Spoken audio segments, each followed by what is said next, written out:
I'm Jackie Brown, and I'm here to tell you that life does get better as a disabled person. And just to really kind of talk about some of the things that I do with my life that I never thought I could do or would do or would want to do. So growing up as a person with a disability, it was pretty hard, especially in my teenage years. I was pretty isolated and went through a really dark and rough patch, kind of wondering what my future could be. And then I discovered this thing called the social model of disability. So the idea that many of the barriers people with disabilities face are actually social in origin.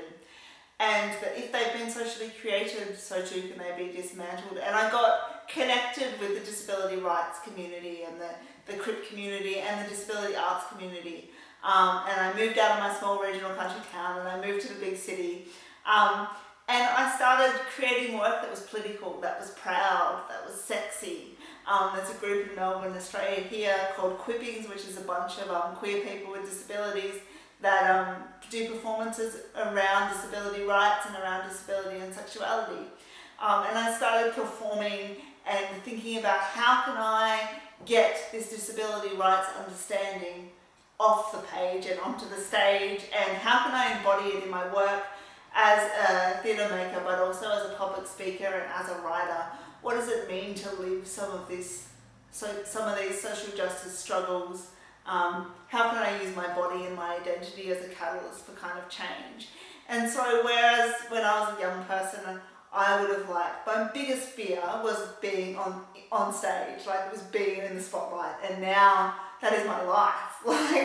So that's really kind of bizarre, but amazing, because I get to do all this amazing stuff.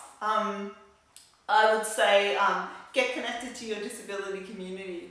Understand that you get proud by practicing. And as someone with a marginalised identity, it takes practice to get proud. You have to practice every single day.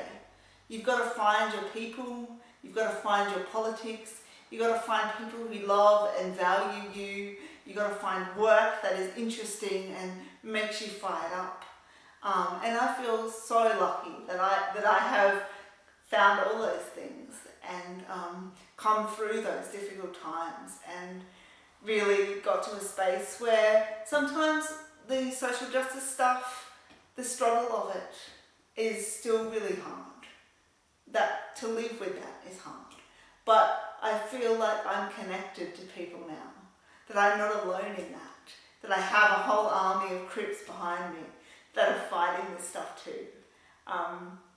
So yeah, I would say get proud, practice your pride.